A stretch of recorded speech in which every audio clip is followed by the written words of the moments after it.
ఆర్థిక మంత్రి పయ్యావుల అప్పుల గురించి చెప్పడంపై మండలిలో ఎమ్మెల్సీ బొత్స సత్యనారాయణ ఎండగట్టారు.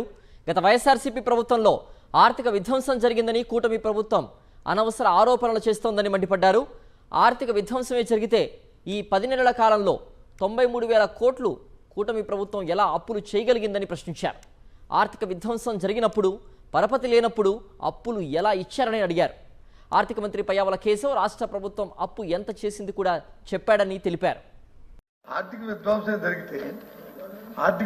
జరిగితే రాష్ట్రంలో వచ్చి పరిస్థితి లేకపోతే మరి ఈ 10 నెలల కాలంలో సుమారు 93,000 కోట్లు అప్పు చేశారు అధ్యక్ష.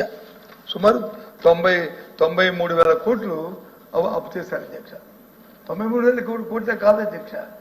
దానికి ఇంకా మళ్ళీ కార్పొరేషన్లు కలుపుకొని ఇది మార్కెట్ కానీ లేకపోతే సివిల్ సప్లైస్ నుంచి కానీ ఇంకో 8,000, 5,000, 13,000 కోట్లు అంటే సుమారు 106,000 కోట్లని అప్పు చేసింది అధ్యక్ష.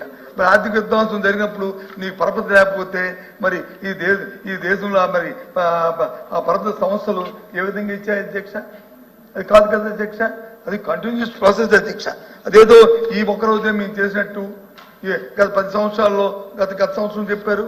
ఆ తర్వాత అయిపోయిన బడ్జెట్ అయిపోయిన 10 నెలల కాలంలో ఆ రోజే ఆర్థిక మంత్రి గారు వచ్చి ప్రవేశపెట్టిన బడ్జెట్ లో ఆయన స్పష్టంగా ఎంత అప్పు చేసింది రాష్ట్ర ప్రభుత్వం, ఎంత కార్పొరేషన్ చేసింది, ఎంత మరి గ్యారంటీలు ఇచ్చింది అంతా కూడా వారు చెప్పారు అధ్యక్ష.